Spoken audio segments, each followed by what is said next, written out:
Hello everybody, it is Pixel, and today we're going to be making cheesy beef and rice. And for that I'm going to need a cup of chicken broth, about 4 tablespoons of butter, garlic, Italian seasoning, salt, pepper, probably about a good teaspoon each. I'm going to be using about a pound of shaved beef. You can use a pound of ground beef. Need about 3 cloves of garlic, although I think I already mentioned garlic. I didn't have any white onions, so I'm using about 3 green onions chopped up. About 8 ounces of white rice. 2 cups, or about 7 ounces of shredded cheese. A cup of milk. About 2 tablespoons of parsley. And that sounds like everything. So you know the drill. Let's start off with our butter in our pan. We get our green onions cooking.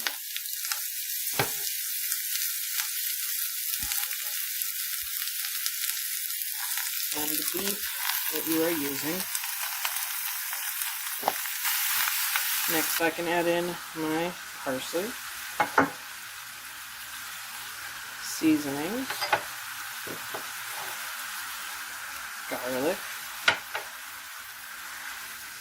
Give that a really good stir before adding in the rice. But I am going to add in my cup of broth now.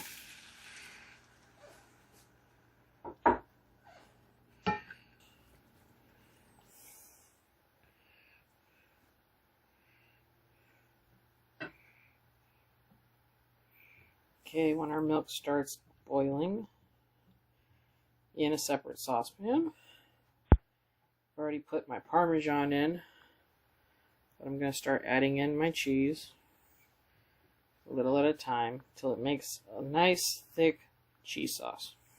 When it's done, you'll have a nice thick gooey cheese sauce like so. Once this is all absorbed into the rice, you're going to be adding in that cheese sauce and combining it thoroughly into your rice mixture.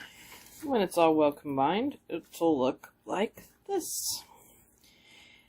And I'm going to turn off the heat and let it get to room temperature, and we can try it on out. Alright, I've dished some up. Looks delicious. Put a little tiny sprinkle of cheese on the top. You know what time it is. Gotta try it out. I get a lot out of the beef and the cheese sauce. You could probably use other seasonings in it too. Make it even more like where it's a Mexican bowl. Maybe even put a little bit of spice to it or something. Got some possibilities of this. Might even be good with some diced jalapeno in it. Anyways, if you have any thoughts on what I did, like it, don't like it, you know what to do. Leave me likes, leave me a comment, and I will see you in our next one.